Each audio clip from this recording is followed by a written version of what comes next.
grabe, dito sa Bubo Camp kay Mentor Harold Combo, andito lahat ng mga warriors ng Team Alpha. Dito, first time namin to ginagawa yung ganitong team building sa EDS. So, next time dapat ikaw naman nanood dito ngayon ay kasama ka na.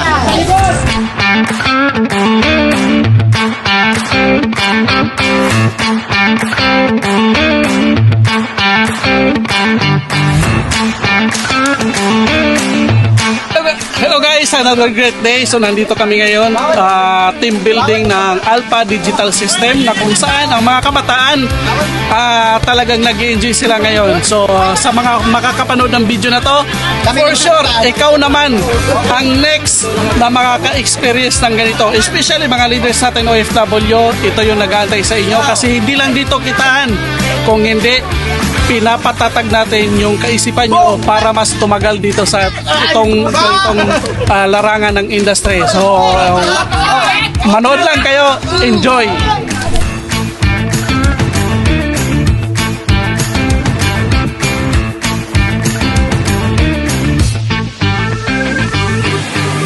Dito, kahit anong mangyari, huwag kang bumitaw. Kahit anong mangyari, huwag kang bumitaw. Kahit anong mangyari, huwag kang bumitaw. Yes! Kahit anong mangyari, huwag kang bumitaw. Kahit anong mangyari, huwag kang bumitaw. Kahit anong mangyari, huwag kang bumitaw. Dito sa taas,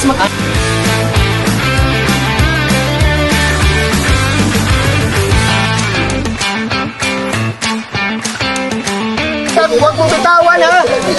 Kahit anong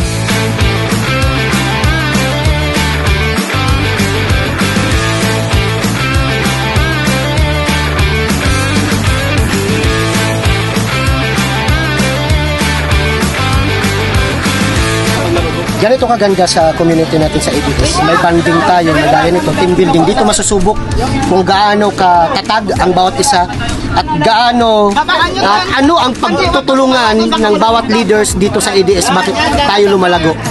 Kaya kung nasa EDS ka, mayroon tinatawag dito na teamwork.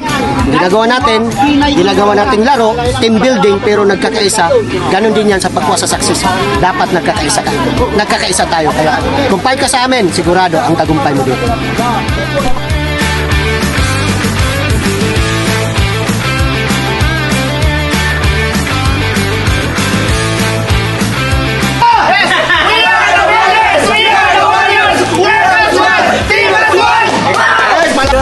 Good morning sa mga business partners natin dyan all over the world. So ngayon, ginaganap namin ang team building ng ADS community kung saan makikita nyo hindi lang puro network yung ginagawa namin dito. Pinapahalaga namin yung oras ng bawat isa. At hindi lang about business yung tinuturo, about character development, na talagang mag-i-enjoy ka sa mga activity na meron kami. Kaya kung interesado ka at gusto mong makasama, ano pang hinihintay mo, message us directly para mag-guide ka namin. So yun lang, and see you dito sa grupo natin. Andito kami ngayon sa Bubo Camp ng ADS at syempre dito hinuhubog kung gaano mga makatibay bilang isang leader. At ngayon, nagkatabi yung laro na yan, dyan natin makikita kung sino talaga ang isa sa pinakamagaling at mananatili na bilang leader. Kaya ikaw, kung saan man makaabot ang video na to, o FW ka man, or marketers, dapat sikapin mo magkaroon ka din ng sayo para makasama ka dito at maging mayaman. Yun lang!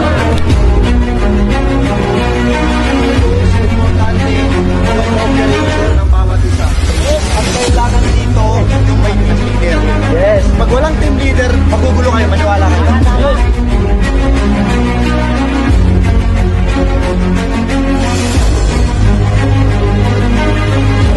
Good morning. So ayan, ngayon yung team namin, and syempre nakaka-excite and enjoy talaga yung ano namin dito, workout namin dito, lalo na sa pagdaan sa butik, diba? Tingnan mo naman yung paa ko, Diyos ko Lord, parang nasa butik talaga. Ayan. So next, ikaw yung kasama namin. Ayan, so odds morning sa lahat, and syempre sa mga leaders natin OFW and mga full-timers leaders natin. So right now, nandito po tayo ngayon sa rest house ng ating DOD, walang iba si Mentor Harold Combo. Ayan, syempre. So ito yung mga kasama natin. So meron kaming team building. Ayan, so dito kami tinuturuan paano tanggalin mga pagiging emosyonal at maging copy upline at sumunod sa mga mentor. So yun lang guys, abangan nyo yung mga susunod na mangyayari sa team building natin dito sa Ads. Kamusta? Grabe ang saya dito. Ayan, ganyan. Next, yun yung kasama. So, inaasahan namin na yung mga bago makarating din dito sa ganitong activity kasi dito talaga nagmumula ang pagkakaisa. And then, syempre, kapag bago ka kasi hindi mo pa may enjoy pero alam mo yun, kapag nakarating ka na sa part na may ginawa kang hirap, may ginawa kang effort, makarating ka sa ganitong lugar. Ang saya namin. Tingnan mo. Ayan. So, kung gusto mo pa na mas maraming matutunan, kailangan mo ditong mag-join. Next time, kasama ka na. Yun lang.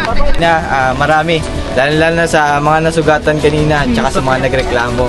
And kapag sa ibabase mo sa network, madalas masusugatan, masasaktan ka rin, tsaka aabot sa punto na marareject ka kapag sa negosyo, tsaka aabot din sa punto na panghihinaan ka ng loob, pero ang the best dyan, kapag once na nakita mo yung, tinanggal mo na yung blindfold mo, makikita mo yung resultang hinahanap mo.